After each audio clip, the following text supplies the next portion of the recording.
everyone, welcome back to another video.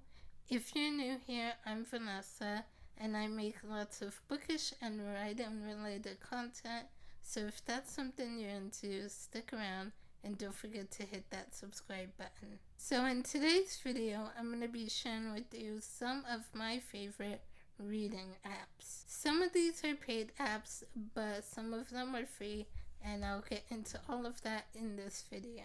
This video is not sponsored by anyone, and all of the apps I'm recommending I really do truly love. For one of these apps, the Script app, I do have a referral link that I'll leave in the description box below, and if you use the referral link, you'll get a 60-day trial of Script instead of 30-day trial.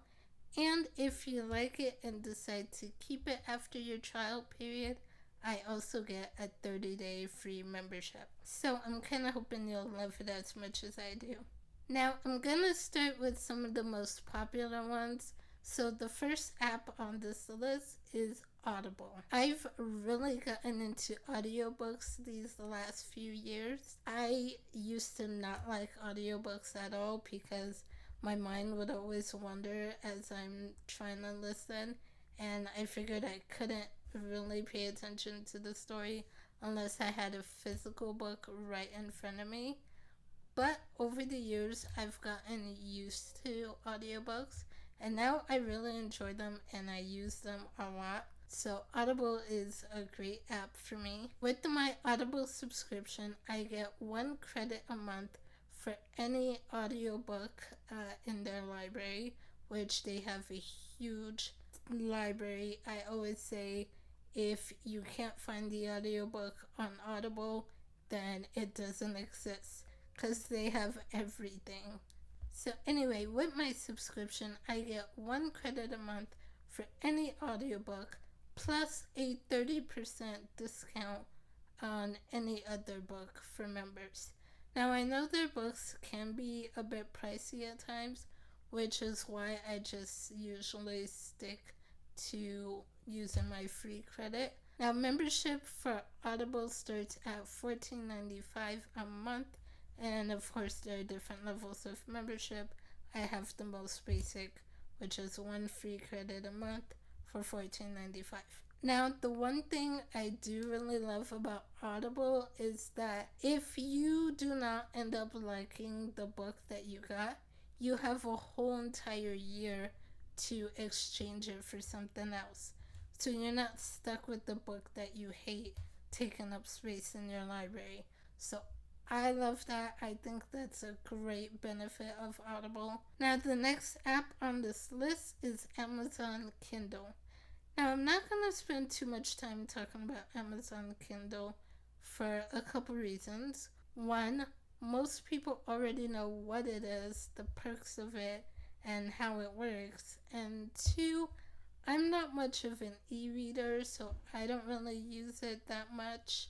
But I know a lot of people love ebooks, so that's why I'm including it on this list. So with the Amazon Kindle, you can also get the audiobook pairing with it, so you can go back and forth between listening or reading the book, or do both at the same time. And with the Kindle app, you can either buy ebooks from Amazon or use your Kindle Unlimited subscription, or if you have Prime, read books with your Prime reading. A lot of books included in your Prime reading are also going to be in your Kindle Unlimited, so you don't necessarily need to have both subscriptions if you don't want.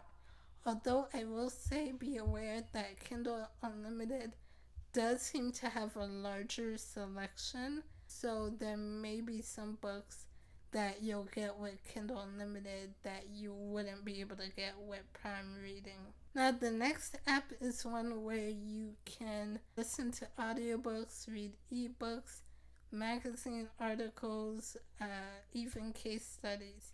It's been called the Netflix for books, and for good reason. I was always skeptical of any app called the Netflix for books, because I've tried them before, other apps before, and they usually end up sucking because their library is very limited. But this app definitely warrants the title, and that is Scribd. So with Scribd, you get a 30-day free trial, or if you use the referral link in the description, you can get a 60-day free trial, and then it's $8.99 a month for the subscription. Now, with Scribd, unlike Audible, you're not getting a credit for one ebook or audiobook or whatever. You get access to their entire library for $8.99 a month. And they have a pretty good selection of books. They have best-selling authors such as Cassandra Clare, Sarah J. Maas, Victoria Aveyard. Recently, I read, or I listened to, A Song of Wraiths and Ruin by Roseanne A. Brown. That was our book club pick of the month for the Diversity is Lit book club. And they had that book on Scribd, the audiobook, and I listened to it, and it was great. So they do have newer books in their library as well. I think they have a pretty good selection of books, so I would definitely try it out. This one, however, I will say the one downside is, like Netflix, their books rotate in and out. So if you see a book on there that you really want to read, I would take advantage and try to read it as soon as possible, because you never know when they might take it off the list. Now, the last paid app on this list is called Blinkist, and I'm only going to recommend this app for those of you who love to read nonfiction books, think personal development and self-help book, and you're super busy and are not able to read a full book at a time. So with Blinkist, what it does is it allows you to get the main points from a book summarized in short blinks, as they call it. And this way you can get the main points and get through a book in like 15 minutes or less. For those of you who are super busy, who may just want to get the main points from a book, and who love reading nonfiction personal development books, this might be an option for you. Now, there is a 7-day trial, but be careful with this, because once the trial period is over, you're automatically enrolled in their annual plan, which the annual plan costs about $100.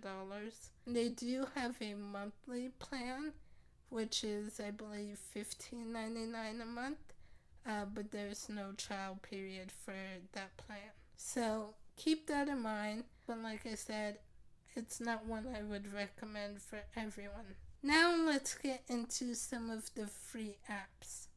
So the first free app on this list is Overdrive and or Libby. And these are library apps, so they connect to your public library and require you to have a library card to use them. Overdrive and Libby are pretty much the same. I think they're sister apps, so they have the same functions and features. The only difference really is their interface, but other than their interface appearance, there's really no difference between the two apps. Depending on where you live, maybe one might be offered over the other, so maybe your library only uses Overdrive or only uses Libby, I don't know. Now with both apps you can borrow up to 10 books at a time, at least for me. I don't know how it varies from library to library, so you might want to check your library rules to see if it's different. But for my library, we're allowed to check out 10 ebooks or audiobooks at a time, and then I can have up to 8 books on hold at a time. Now, the next app on this list is Hoopla. And Hoopla is another library connected app. So, again, you need a library card to connect to it. Now, the one thing that I really love about Hoopla is there's never a wait time on books. Every single time I've gone on that app and have gone to check out a book, I get it immediately. There's no hold that I need to put in. There's no wait time for me to wait to get it. I get it right then and there. So that is something I love about this app. Also with Hoopla, if you have a Fire Stick, you can watch movies or listen to music or even play your audiobook on the Fire Stick on your TV. So I love that. I wish some of these other apps had that same feature. So that's definitely another awesome bonus feature. The last app on this list is Goodreads. Now, Goodreads does have its pros and cons, and I know some people have issues with it, either because of the rating system or the Goodreads challenge or something else. But I actually really like Goodreads. Now, for those of you who are not familiar, Goodreads is not an app where you can actually read books or listen to books on there. It's an app more for tracking which books you read, rating and reviewing them, and having book discussions with other users. Now, I use Goodreads to track the books that I've read, books that I want to read, and what I'm currently reading. Um, but you can do so much more with it. I used to also do a lot of buddy reads and book discussions on Goodreads. I haven't so much anymore, but that is something I kind of want to get back into. So if anyone wants to do a buddy read, let me know in the comments below. Um, I loved doing those on Goodreads. So that's it for this video, you guys. Those are some of the best reading apps that I know of. If you know of any other apps that I haven't mentioned, leave them in a comment down below. Share them with us. And also, if you've tried any of these apps, let me know what you like and didn't like about them. If you liked this video, don't forget to give it a thumbs up and hit that subscribe button if you haven't already.